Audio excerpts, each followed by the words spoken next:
नमस्कार मित्रमैत्रिणींनो, आज आपण पाहणार आहोत पनीर बटर मसालाची सोपी रेसिपी। यामध्ये आपण कोणताही बाहेरचा विकतचा मसाला वापरणार नाही आहोत। चला चालू करूया। इथे मी 200 ग्रॅम पनीरची ही रेसिपी बनवणार आहे। 200 ग्रॅम पनीरसाठी तुम्ही 2 टोमॅटो आणि 4 कांदे रफली चॉप करून घेऊ शकतात। बारीक कट करण्याची गरज नाही। टोमॅटो रफली चॉप करून झाल्यावर एका कढईमध्ये थोडेसे तेल घ्या। त्यामध्ये 3-4 काळे मिरे, 2-3 लवंगा आणि 1 दालचिनीचा तुकडा छानपैकी परतून घ्यायचा। मग त्यामध्ये आपण रफली चॉप केलेले टोमॅटो आणि कांदा ॲड करून घ्यायचे आणि चांगले परतून घ्यायचे। टोमॅटो आणि कांदा लवकर परतून व्हावेत यासाठी आपण त्यामध्ये मीठ घालणार आहोत। आणि त्याआधी हे 10-15 काजू गरम पाण्यात भिजवलेले आपण त्यामध्ये ॲड करूया। मीठ घातल्यामुळे कांदा आणि टोमॅटो लवकर शिजतात। मीठ घातल्यावर एकदा सर्व काही छान मिक्स करून घ्या आणि झाकण ठेवून एक 5 ते 7 मिनिट आपण याची वाफ काढून घेऊया। 5 ते 7 मिनिटांनी टोमॅटो आणि कांदा छान मऊ झालेले आहेत। तुम्ही पाहू शकतात।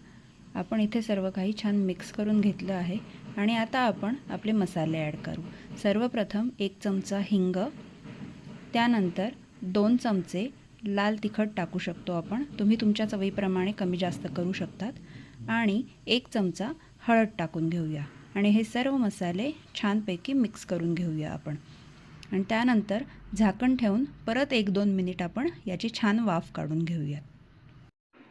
200 ग्रॅम पनीरचे तुम्ही असे ट्रायंगल किंवा स्क्वेअर शेपचे तुकडे करून घेऊ शकतात।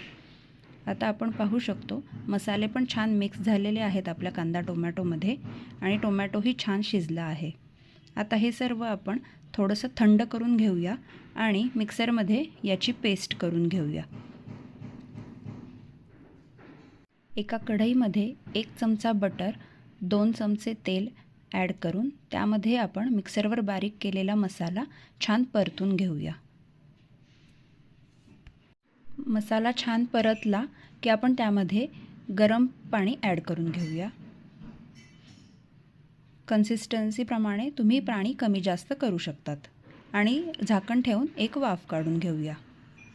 आता यामध्ये चॉप्ड पनीर आणि कसुरी मेथी टाकून आपण छान मिक्स करून घेऊया।